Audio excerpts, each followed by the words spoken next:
So the other day, I came across a story of this mafia who has been on the run for close to 30 years.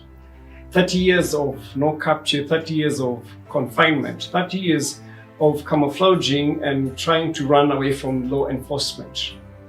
The story is told that when this man was arrested just the other month, is that he had changed his face, that even they could not even recognize him.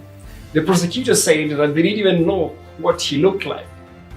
And when the Prime Minister came to understand the story, she said that we finally won a battle. What battle will you be running from? The Bible gives a story of a man on a run. This man is not only a man on the run, but his struggle begins since conception. His name is Jacob. He's struggling with his brother from the mother's womb. He's struggling to exist, trying to find his own identity. Therefore, from that moment, he receives his brother and goes ahead to find the blessing that does not belong to him. From thus, how does this happen? He comes and meets the father and pretends to be his brother. Therefore, from that moment, this man will be a man on the run. We all know of people who are in the run, who they're running from who they are, they're running from themselves, they're running from the presence of God. Maybe I can bring this close to your attention that in the book of Genesis 3 verse 9, we find Adam, who God is searching for him. Again, he's on the run. Therefore, he has sinned and tried to hide from the presence of God. The Bible continues to speak of this narrative of Jacob, who runs away from himself. He's running to protect himself and to receive the blessings of his brother. His mother actually proposed that he runs to Haran, where his father, and uncle rather, is by the name Laban. What do you do when you know that the struggle you have is within yourself? Jacob runs to find a place where he can hide. Jacob runs to find a new identity. Jacob runs to find a new family. He runs and gets a new family and blessings. Is it possible that we've been running and accumulated things that do not belong to us? That is the painful thing about running and trying to hide from where we ought to be. We encounter battles within ourselves. We encounter battles that probably are inherited from our parents. We encounter battles that make us feel uncomfortable to associate. We encounter battles that may have us change our image.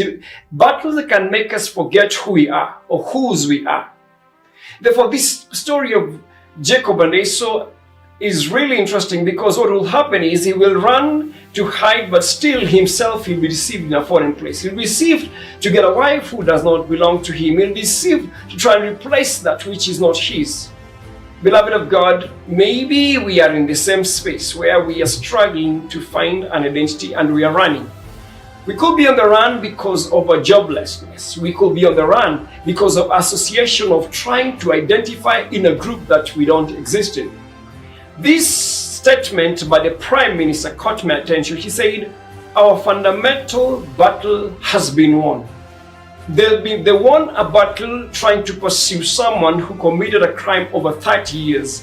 I can almost imagine what the expression was, because the Prime Minister flew in and found favor in establishing the identity of a man who had been on the run for over 30 years.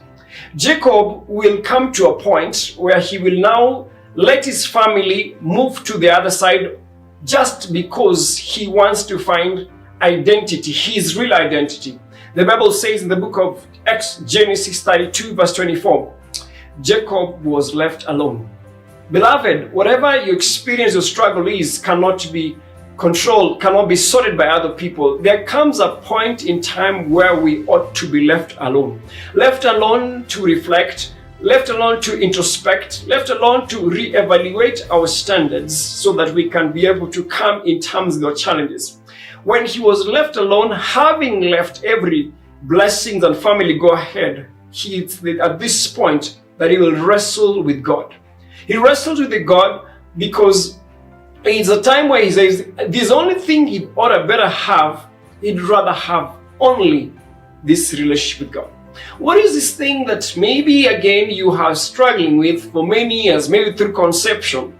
It's an addiction. It's something you found through the years. The Bible says in verse 26, and he said, let me go, for the day breaks. But he said, I will not let you go unless you bless me. And maybe we are reminded to let go of things unless we are blessed. And then it's at this point that he'll be asked his new identity. He'll be asked, what's your name? He'll say, my name is Jacob. And the Bible says, God will respond to him and tell him, you shall no longer be Jacob, but Israel, for you have struggled with God and with men and have prevailed. He had struggled, yes, with his brother. And now he had met God himself. And at this point, God changes his way. I hope that whatever you're struggling or you're running away from may lead you back to yourself to recognize who you are. We are people by God. God informs our identity. God defines our identity. God gives us a new name when you meet him. Is it possible that we've been running from God himself? I want to challenge someone today to still have hope that you can find identity in God himself. May God bless us.